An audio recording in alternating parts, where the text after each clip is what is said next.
I know 3 things for sure about baseball. Number 1, superstition is king. Number 2, curses are real. And number 3, the world changed here in Chicagoland in November of 2016 when the Chicago Cubs won the World Series, breaking the curse of the Billy Goat, which we'll talk about, I'm sure. For 12 long years, we had to watch those in Boston live in their alternate happy universe because their curse was over. In 2004, the Red Sox did the impossible, and coincidentally, the Farrelly brothers were making a movie about the Red Sox and their fans. I'm joined as always by my 2 best friends, Randy Kirk over here. Hey, everybody. Uncle Dew over there. Hey, yo. I'm the Frage. Today, we are talking about the Red Sox rom-com Fever Pitch. Uncle Dew, you never saw this one before recently. What were those preconceived notions of yours? Like, why didn't you watch this one? Are you not a Fallon fan? A Fallon file? I liked him. So I like Fallon in small doses. I've figured out now after watching Fever Pitch. SNL, where he's 5-minute sketches, or Weekend Update, or little bits and bobs, because I don't watch the full... Bits and bobs. I don't watch the full Tonight Show, because who watches late night television anymore? That's gone and dead. I don't know about that. I mean, he's one of the highest rated shows on TV. Yeah, but who talks about... Have there or is there any water cooler moments that you've heard of in the last 5 years that has to do with any sort of late night talk show? That's true. That's true. But the options were fewer back in the day. You know, water cooler moments where you hear about Carson or Leno doing something silly, funny, we crazy. Still have the but big now 3. you've got everything else that occupies your mind all day long. Let's say, did you see that YouTube video? You see that TikTok? And with streaming, you know, it has killed any of that. You know, I remember, Jon Stewart was the big thing for all the cool kids, and Craig Ferguson. You know, you didn't watch the mainstream guys; you watched the alt, as it were. John Oliver is a great one, and that's streaming as well. That's HBO. That's paid content instead of on a network, right? Network broadcast, right? So Fallon to me, small doses always. I liked his CD back in the day. Now you didn't like Fallon back then.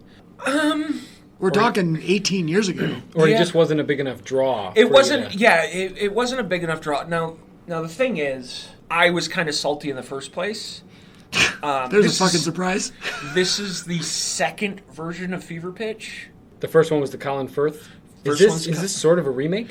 Essentially, it's the same idea. The Farrelly brothers, for fun facts with Uncle Dew, they got the story rights for it, but it is a loose adaptation of Nick Hornby's Fever Pitch book, which I'm a big Hornby guy. Only after watching the High Fidelity movie did I start reading Hornby as a whole. You know, High Fidelity, About a Boy, Fever Pitch, so on and so forth. I started reading Hornby because I liked the films from his stuff. And so Fever Pitch, this movie, is a lot different than Fever Pitch, the novel that I read about the same time About a Boy came out. I've never read any of them. And you like the novel? So it's all British, right? Nick Hornby is a British gent. So anytime a remaking or a use of his whatever, it's usually Americanized, High Fidelity, so on forth. About a Boy was British, right? Yeah, and great movie. The first Fever Pitch is British as well. I didn't even know there was a first one. Oddly enough, Randy and I got hoodwinked. Oh, that was the hoodwink you're talking about. Yeah, Randy and I got hoodwinked because, it's on Paramount Plus. Don't worry. We'll watch it on Paramount Plus. So we put it on Paramount Plus. It has the artwork and everything. Fallon Barrymore images. Says everything. We play it. It's not Fallon or Barrymore. We get Colin Firth in his early days, since 1995, I think it was. And definitely not the movie that we were looking for. Interesting. Then we tried to play it via Amazon Prime. Same thing. Weird. So, streaming platforms have this problem every once in a while. YouTube TV and YouTube as well gives you the box art and the images of... So I found that you need to, search for this movie, Fever Pitch, parentheses, 2005. Yeah. Does that work? It works. Beauty and the Beast, same problem. You think you're getting Emma Watson and you get 1992's Beauty and the Beast, so, or 89. Same thing. Streaming's just a hodgepodge of awful. So, How many hams have you had? A few. So I was a little salty to begin You with. got one more to go? Oh, yeah, absolutely. Perfect segue, right? Woo! All right. So, I was a little salty that they were remaking the novel and movie that I loved from a novel and movie that I loved into something Boston Red Sox and Jimmy Fallon. So it just really Because wasn't you don't my- like the Red Sox? Not really a Red Sox guy. I mean, I like Nomar Garciaparra when he came over to the Cubs, but that's about it. Nomar Garciaparra when he came over to the Cubs, but that's about it. Anything else, I'm not a Red Sox guy. I don't know. Johnny Damon's great. Obviously, Pedro. That whole team. Clemens. Kevin Millar. You're okay. If it's not in my town and it's not blue and red, No, I get it. I'm a Cubs fan. I get it. I just appreciate that era. like we said on our previous episode, I'm not a baseball guy. Right, I am. I'd rather go see the King County Cougars or the, Right, the Fond du Bumfuck Lac- Bumblebees, right. the Fond du Lac Dock Spiders, than. But it just didn't blow your skirt up. It had a lot of problems. Wow. We'll get to that. Right, but they preconceived. You said, no Fallon, I don't want to watch this movie. Seeing the trailer, it just looked like every other rom-com that had been out in 2005. Pretty much. It looked that way. And so it wasn't for me. It came at a weird time. It was released not really in the best of time either. I don't remember the date on it. And so, it Fall? was. Was it a fall release? Probably, right? Yeah, it was a fall release. It's that Dead Zone. After Labor Day? Yeah. And so it just really didn't hit to me, and so I never watched it until you brought it to the table. It was released April 6th, Cut 2005. everything. I'm going to cut it. Yes, it was a fall release. But that's still a dead zone. Yeah, sure. March It is. to April or March to May is a dead zone. Right. So Randy, you had seen this or no? Never seen this one. Okay, you both had never seen it. Yeah, never seen. And to me, my preconceived cheesy romantic comedy, Fallon for me at the time wasn't, I guess, a big enough draw. Yeah. I also was a big fan of his comedy album. I thought I guess he had music on there. It wasn't just a straight comedy album. Right. It was like his music / comedy. Well, Sandler, him and Sandler are very well, similar. it was great. he follows the same trajectory as Sandler, except for he takes it to a talk show and he wants to be a little bit more forefront than Sandman does. True. Yeah. So- Well, I mean, one of those things is not like the other, though. Yeah. But so for me, he wasn't enough, and back then at least, I was not the biggest Barrymore guy. Even still today, I don't love Drew Barrymore. I like her a lot I'm more. not gonna go like, oh, Drew Right. Barrymore's in this. I'm gonna go run and see this. So it felt like, oh, okay. I got dragged to 51st Dates. 51st Dates is awesome. It is awesome. It The is- Wedding Singer is awesome. But again, now. Sandler. Yeah. I'll go see Sandler Barrymore over Fallon Barrymore any day of the week. Right. Yeah, but they haven't done anything else, right? No, There's I don't a think reason so. for that, Steve. Right. I don't think there is. There is. We'll get to that a little bit later. Also, this is preconceived. I guess I'll bake it into the same notes here, but for going into it, with Boston and with Jimmy Fallon doing that Saturday Night Live skit with the Boston accent, Yeah. Noma, and I thought for sure that he'd be rocking a Boston accent, Right. And he wasn't. I was a little bit disappointed. I was also a little disappointed in that. Barrymore also didn't have a Boston accent. I think in the movie, I forget. Can't act themselves out of a bag. So I thought that it was a weird choice. Well, Fallon can do it because he did it Yeah, but every it was a very, 6 weeks. It was a very like tongue-in-cheek Boston accent. I guess. Yeah. But I thought it was Boston heavy. But again, I thought it was going to be really Boston heavy enough to where Fallon would have. I've the been to accent. Boston a couple times, and nobody in Boston sounds like that. Wow. It's actually the suburbs where they really sound like that. Yeah. Nobody in town sounds like that. So Southeast. to me, it didn't. The townies. Yeah. It didn't bother me. Are you one of them Harvard fucks? That's more Maine. That's a little northern. You got Southern Canadian. I know. I stayed strong on the A. Stayed strong. Yeah, I don't know. I remember going to see this new, and it was hot off the story of the Red Sox winning, And there's a poltergeist in the room, by the way. Sure. Go away. So, Judd T. Nelson in here. Or Craig T. Nelson. Judd is his brother. It happened to me in the last episode. Shit. You're next. So I guess the preconceived was really around, I remembered it being super fun. I am a big fan of Drew Barrymore, apparently, but more than you two. Yeah. Fallon, I like Fallon in medium doses. I can At a medium pace? I do, a little bit. I can go a little longer with Fallon than you can do, only because I recognize his talent. And I think, like, as annoying as it could be, there's moments of greatness in there. And I think he's hilarious. And I always have. One of our favorite things about him on Saturday Night Live was that he always broke character. Oh, yeah. And you could always count on Fallon to be the first one to laugh. And as somebody who does that when telling a joke, I can't keep a straight face. So he's kind of like my spirit animal. I feel like I'm right in between the both of you because he doesn't really annoy me all that much, or I guess have a more of a threshold. But I don't love him either. I could take him in smaller doses, but I don't dislike him enough to say I've had too much Fallon. Yeah, and I at no point did I think that there was too much Fallon in this movie leading into rewatching it. He is charming. He's likable enough to where you want to root for the guy or continue watching the movie, I guess. You're giving him. You don't like Fallon you that don't much? agree with that. Really? Him in this movie. And I realize we're not really getting into the acting yet, but we did. It's a roller coaster of like, oh, he's this really nice guy, fucking outside of his goddamn gourd, nice guy. Like the character decisions that get made, you're like, who the fuck is making these decisions? Like in real life, So who the fuck is making these decisions? your issues is with the script. And him, the way he plays it, So the exact same script performed by Adam Sandler would be not as bad. No, I think. Jimmy Stewart? Yeah, probably Jimmy Stewart. Not so. I don't think. I think they have a little bit more control when it comes to writing and so on and so on. A lot of this, the Farrelly brothers, like we're getting into the technical stuff. Like, Yeah, let's technical. Well, I have a follow-up to you. You talk about the Farrelly brothers, but I want to talk about them too. The Farrelly brothers, they're on a stinker streak in 2005. Yeah.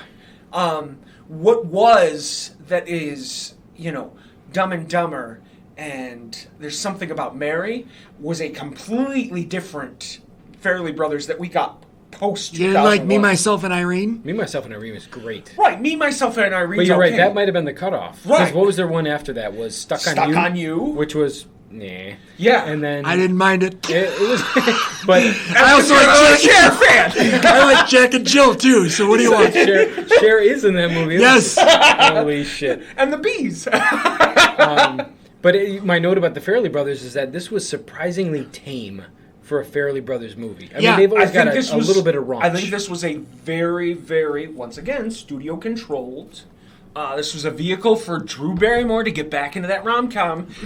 But how many years before was Never Been Kissed? It wasn't that long before this, right? It was like early 2000s. 01? Yeah. Another John C. Reilly. Oh, was it that much? Yeah. I thought it was like 03. Well, yeah, but either way, that's still less than 5 years. Right. So I didn't think that she was down. So you're saying that this was kind of like a comeback of And sorts? Wedding Singer was 98, right? Yeah. 98. I think there's a trepidation of that where it's like Fallon is following Sandler in any chance he possibly can. We get Wedding Singer, now we get Fever Pitch, and it's Drew Barrymore again, and it's one of those situations. Like, it seems like they dog and pony show poor Drew Barrymore every 5 years for whoever's the hottest comic at the time. Yeah, but she's good. They tried with David Arquette in Never Been Kissed, and then this is what we get this And way. 50 First Dates is awesome. It is awesome. Well, right. So you get hits when there's, once again, we're going into acting. I think the Farrelly brothers script lacked. Absolutely. Well, yeah, I made a note here. The pacing, I kind of stopped it. I didn't stop the movie, but I made a note in my mind that 15 minutes in, the pacing was awful. Yeah. I was like, it took this long to get 15 minutes into the movie. Right. We haven't even done like your full setup yet. You weren't Right. even through the first act, and it was rough. Yeah.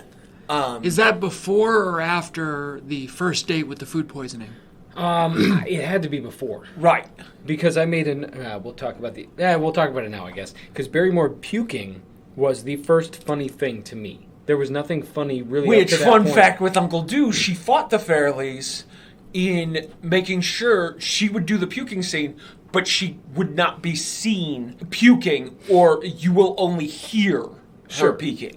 Well, that's fine. Now, the Farrellys probably wanted to show it because they like the raunch. They do. Right. And so she was So like, that makes sense if she's Yeah. fighting or somebody who has some sort of creative control. right. She's they like, can. this is fine, but this has to happen. Gotta say, though, food poisoning is the worst. I legit felt bad in that scene. I don't know how many times you've ever had food It was the poisoning. one Two times. Same, 2 times. I think it's It is rough. one of the 2 times in the entire relationship between them where I actually believe that they were both endearing towards each other. It was extremely romantic that he, like, cleaned up after her, and... It's also a little weird. This is your first date. You're going to spend the night over at this girl's house, and you used her toothbrush to brush your It did dog's feel teeth. strange, I Yeah. guess, but The it was- brushing the teeth was very Fairley Brothers, Yeah. but I don't know. Like, I There's a thought lot the- of Fallon, too, with that. Oh, I brushed your Yeah, dog's teeth as yeah. well with your... I don't know. I thought the whole thing was great. I really liked that scene. Yeah. For some reason. It And like I was a said, cute scene, it's I one guess. of those situations where, yes, you were endeared to the character that Jimmy Fallon had, but the rest of it was just off the fucking rocker. I loved when he said he's going to change into her clothes, and then he's like, I promise I won't look. And then 10 seconds later, he's like, okay, I lied, I looked. That made me smile. Fun fact with doing Rand, we actually watched this movie together. First one ever. Yeah, and That we did for To the Table. Really? I didn't even know that. Yeah. and I had commented to Rand that he was very generous with his chuckles. I chuckled. towards it. Yeah. I mean, I've got a couple of quotes here because sadly, I've only seen this movie the one time. I can't recall exactly where they were. But a kid called somebody a major hottie, and then somebody responded and said, "Major Colonel Hottie." I thought that was funny. Yeah. That's fun. Yeah, that was cool. And then I don't know if it was Fallon who said that he had like amnesia or something like that, or he had a bad relationship with his dad. He said, "My dad died 2 years ago. I just found out this morning." I thought Yeah, that's good comedy. I like that. That's a good line. Yeah. So I did chuckle. You didn't as much. Right. But yeah, there were parts that made me laugh. Again, Right. I like Fallon. No, and that's fine. We had a very different experience watching it. Yeah, Yeah. getting into more of the setup part of the movie there too, the first act here. I thought that the Red Sox swag all over Fallon's apartment was overkill. Yeah. I A thought little it was, bit. It was Red Sox everything, and I get it. There's a point of like comedy in it, but like this is That's how those people unbelievable. are, though. By Yeah, the way, I know. they're one of those fan bases, and there's only 10, maybe in all of major sports. Yeah. Where those people are rabid to the point where the fandom is the lifestyle. The Red Sox are definitely up there, and so that, as ridiculous as it was, made total sense to me. It makes sense. I just thought it was a little too much, even for a guy like Fallon that he's claiming to be. So 2005, 2016 are like the last. Like this movie, I essentially this is the end to baseball in film because post 2016 nobody gives a shit about baseball now. Because there's no story. There's no story. Well, that's not necessarily Somebody, true. Cleveland hasn't won since '46 or whatever, but Right. like nobody gives a shit about Cleveland except for LeBron. Like, And maybe not even him. right? Cleveland, who the Cubs beat in the World Series. Right. Fuck you very much. So I really liked, just changing topic, I really liked the opening sequence. Okay. It's not really a montage, but the story of the 6-7-year-old kid getting taken to Fenway. Yeah. And falling in love with the game. Like, that's 100% how it happens. That's how it happens. Yeah. Fun fact with Uncle Frage, the very first baseball game that I remember going to ever was in July of 1987. I was 7 years old, and this is a famous Cubs game where Andre Dawson gets hit in the face by a pitch. Yeah. Like, bench is cleared. Here's little me, completely not understanding that there's a medical emergency and there's a fight breaking out. And I'm in Wrigley and I'm at the top. I'm in like the third to last row. Yeah. I'm with my dad. And it was like, oh my God, this is baseball. And I just thought, like, I was hooked. And I fell in love with the game. I thought it was very apropos that they used a known Boston comic slash actor to kind of bridge that to that. So it's Lenny Clark, who's the uncle that takes him to, Okay. and he's a known Boston guy. There's a famous story. Is this Al? Yeah. Yeah. No, not the uncle, the fat uncle that died. not the one leaves with him the tickets. sponges. Got it. Oh, yeah. Sponge guy Al is fun. So there's a famous story that he ran for mayor. Uncle Al? No, Yes. not Uncle Al. The other guy, Uncle whatever. No, Uncle Al.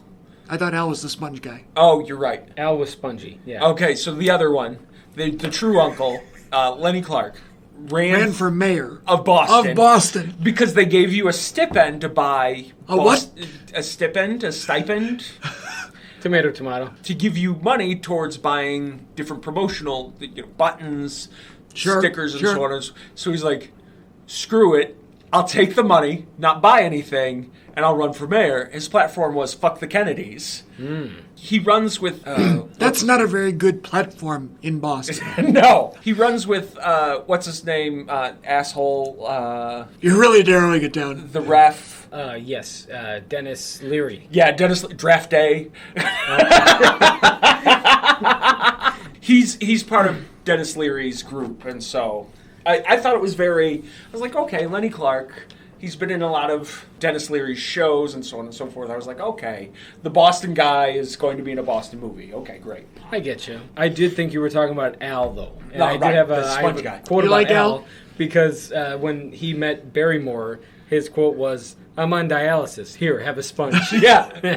I thought that was a great line. He made me laugh. That was the one chuckle that I gave out that you gave me the eyes at. You didn't like that I was chuckling as much. No, it wasn't that I didn't like. I was just like, you're very generous with your chuckles. I don't know. People are allowed to like things. Well, that's Uncle very true. Do. That's very true. But and then Stephen King throwing out the pitch, I loved that. the ball game. Yes, I mean, that was a throwback great to our cameo. last series. Yeah. Yeah, Stephen King, obviously one of the higher profile Red Sox fans. Okay, so Is he the premier Red Sox fan? Ooh, he might be.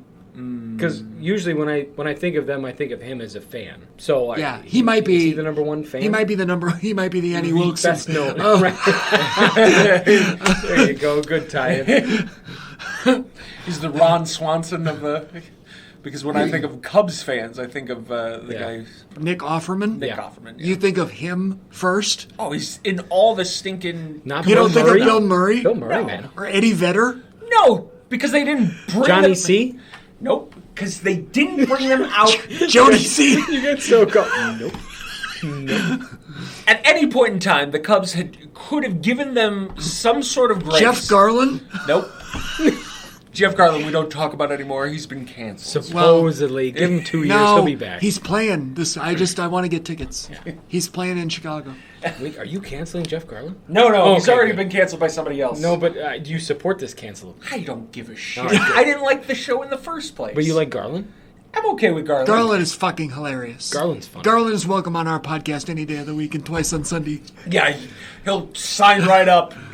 He doesn't have much to do right now. He's canceled, sure. Okay. What were you saying? I'm sorry. We're Stephen King as the premier Red Sox fan. Mm-hmm. He's the one I think of. There's got to be others, but yeah.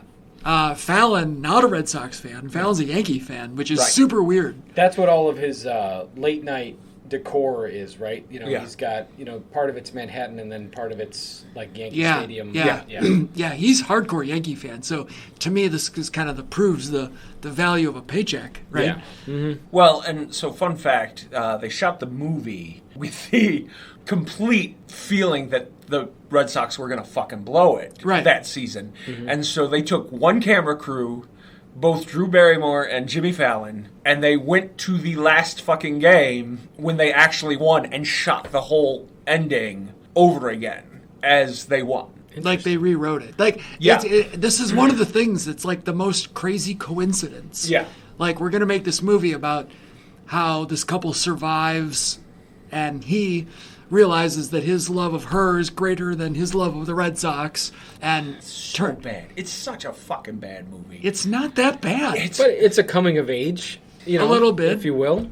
He's growing up. It works. The shit on everywhere. This is just.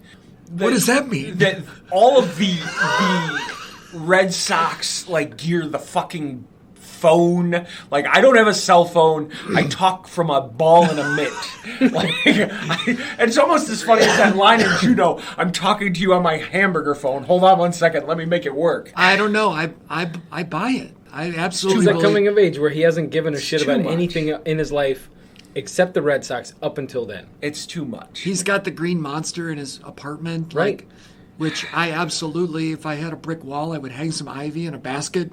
I 100% would do that in a 405 sign. And Ridiculous. Too much for you, huh? Yeah. I understand the life of a diehard.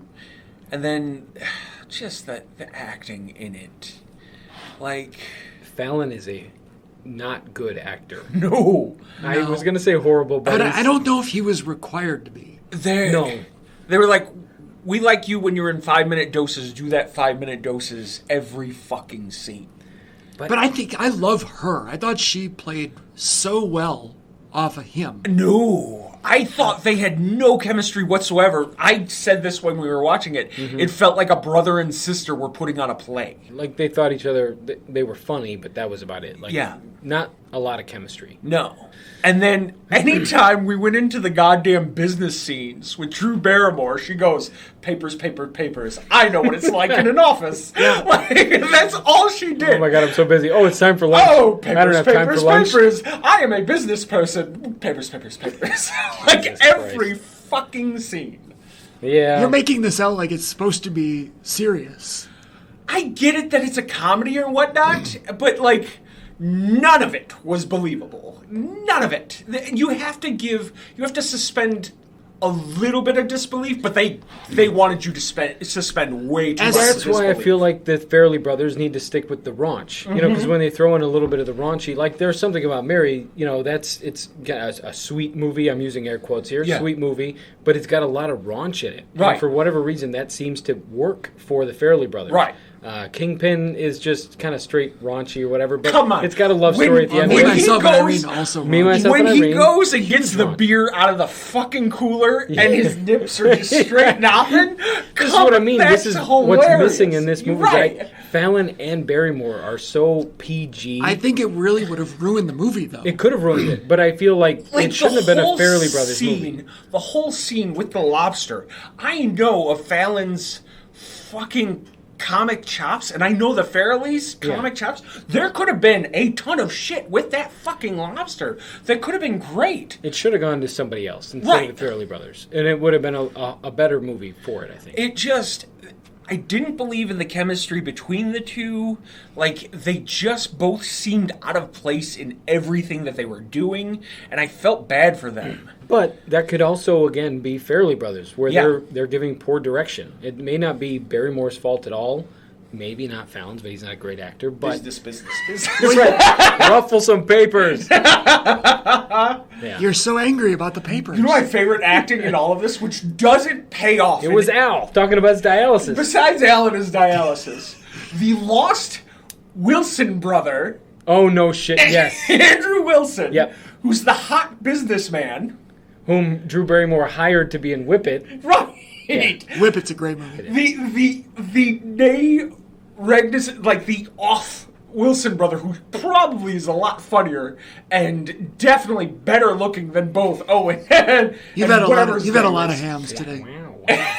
Wow. Oh wow. But like, there was no story structure with that. They were like, oh, he's just at the door. Oh, he just caught her sleeping.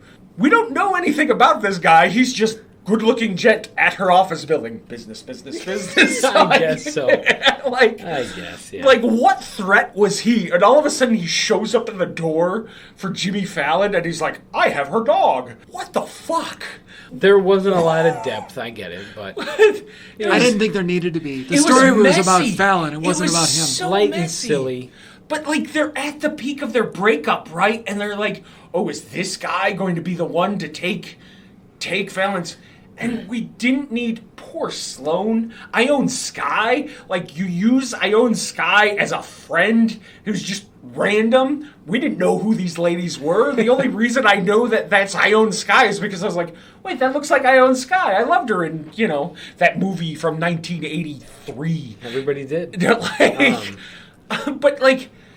And did you believe any one of those dudes that were the husband of the friends and they're like, oh, I know everything about Boston baseball. I'm in my tweed jacket. Wait, you're saying the ones at the party. And the business guy who shows up in his full business suit as a goddamn Boston game, he's like, sign it on the line. You're selling me your season tickets. Like, you take him to the game to sign paperwork that is legally potentially binding. What the fuck? Like, this is just all ham-fisted and awful. Well, I mean, I thought his friends were super believable as nerds. I think so too. You don't buy the nerd friends?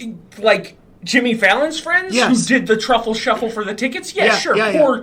Poor little Willie Geist, who's in every fucking Fairley Brothers movie. Who just recently passed, didn't he? I don't know if he did. I think he did.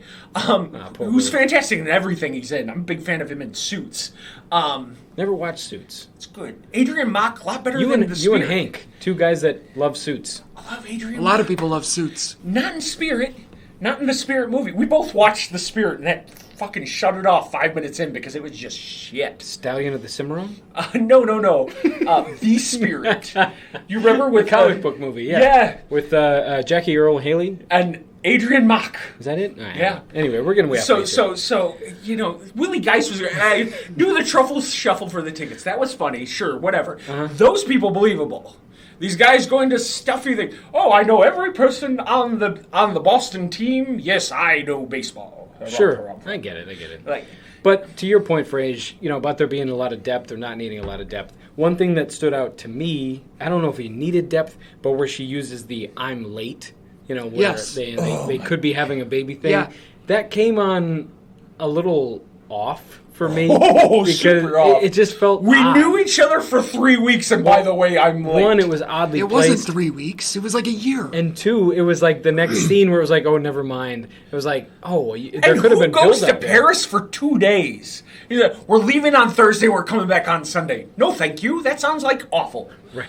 X hour flight just to come back in 2 days. I don't know how long the flight is to Paris, but 8 hours from Chicago. 8 to 10 hours. Is it that little? Yeah. Okay. Oh yeah, I didn't even think it was 8. I think it's only 6 or 7. Well, you could 6 do that from in Boston. 2 days. Now I buy it. Yeah. Makes sense. Willie Geist is 48 years old, still alive. Oh, good for Willie Geist. I thought it passed. I thought they did a thing for him in the new Sex and the City thing.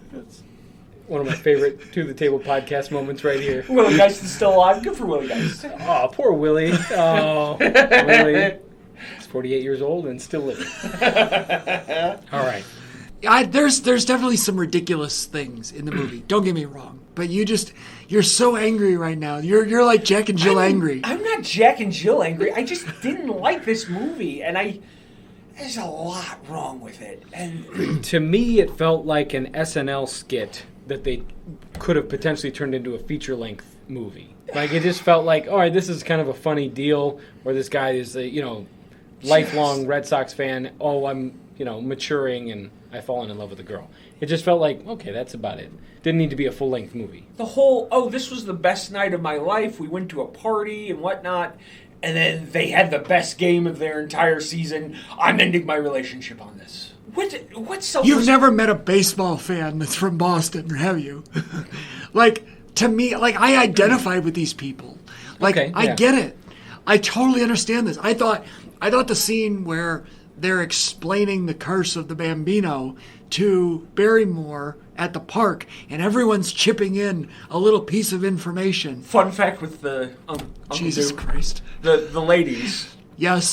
Were actually in a fan documentary for the Red Sox, and Fallon liked them so much he asked them to be characters in the film. That's fun. Yeah. That's great.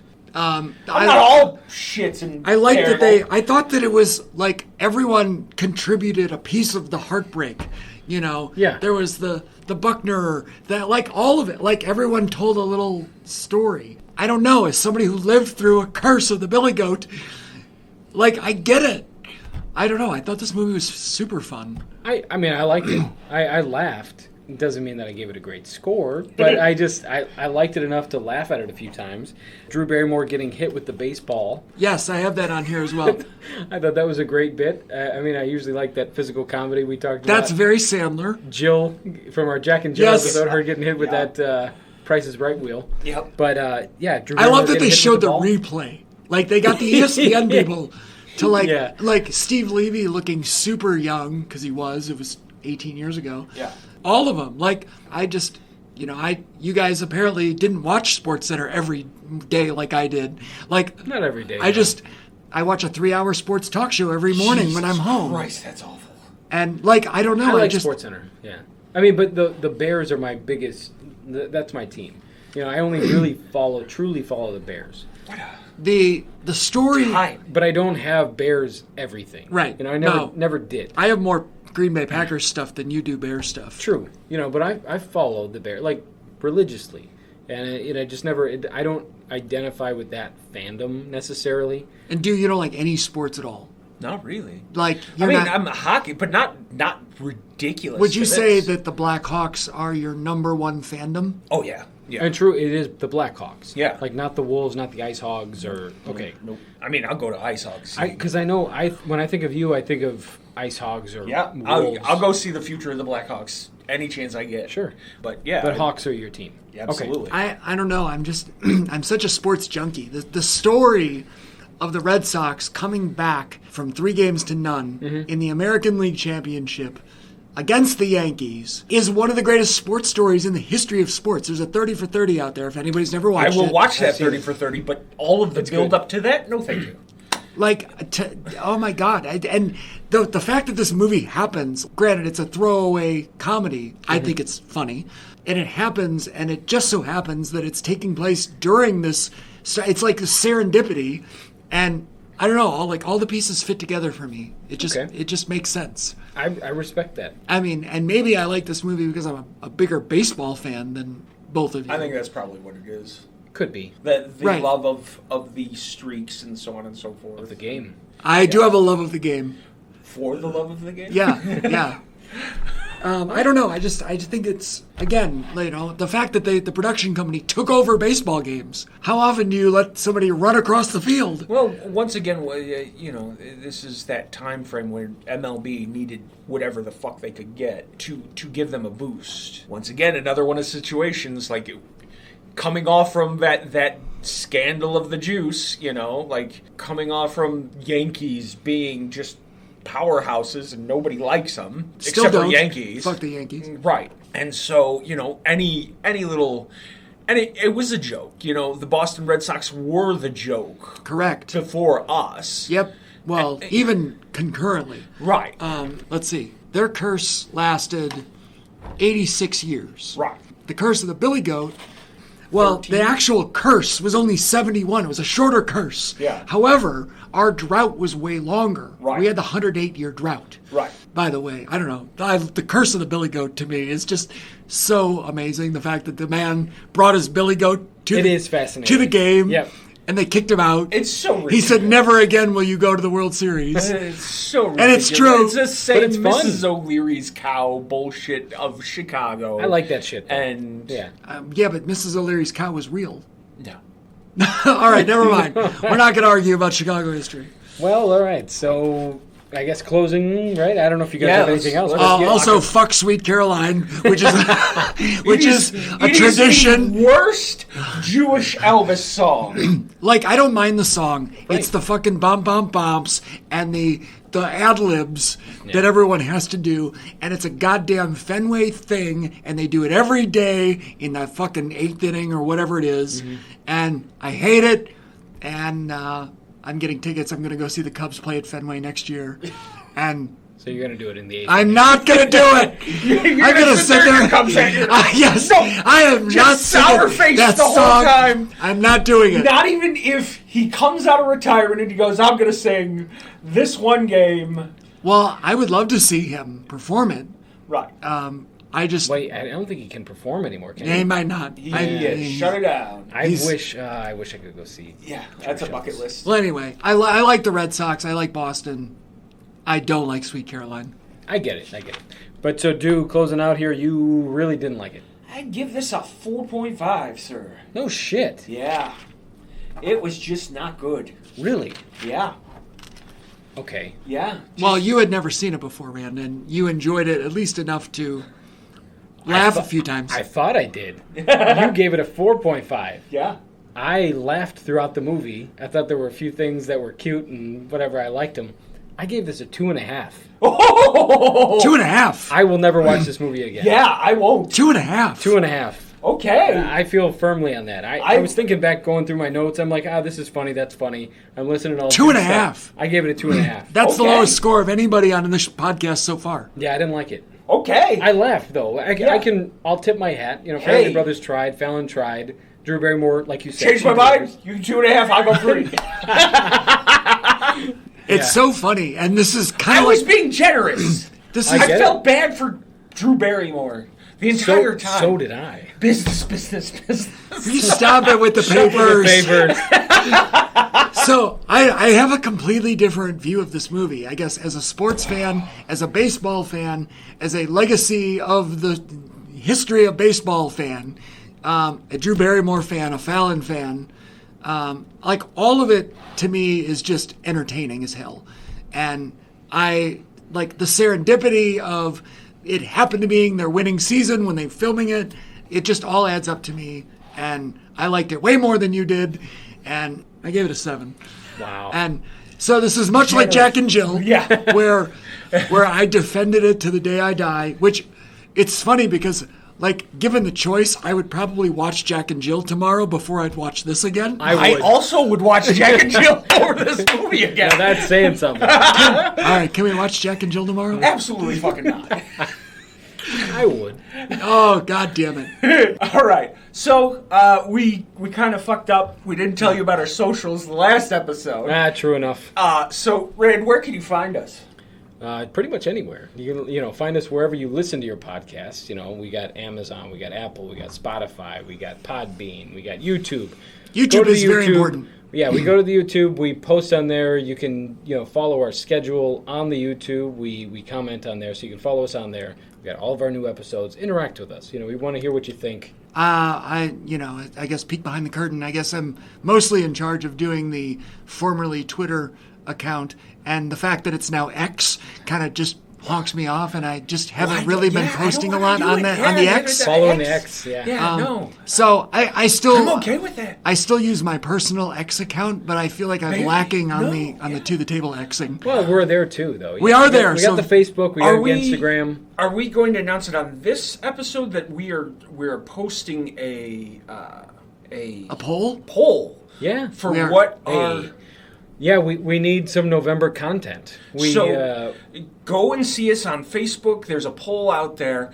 Let us know, our fans, what you want us to talk about in our next series. We're going to give you a few options, and then the winning vote is going to win, and that's what we'll cover. yeah. So bring In- that in between So Halloween you and get Christmas. to bring all of that series to the table. All right. You're very proud of that, aren't you? I'm Matt Dewis. That's fun. I'm Randy Kirk. And I'm the Frage. I don't know why we started doing this introduction at the end thing. It's because you're drunk. It's nice to meet you. We'll see I you hope next you time. don't like Boston.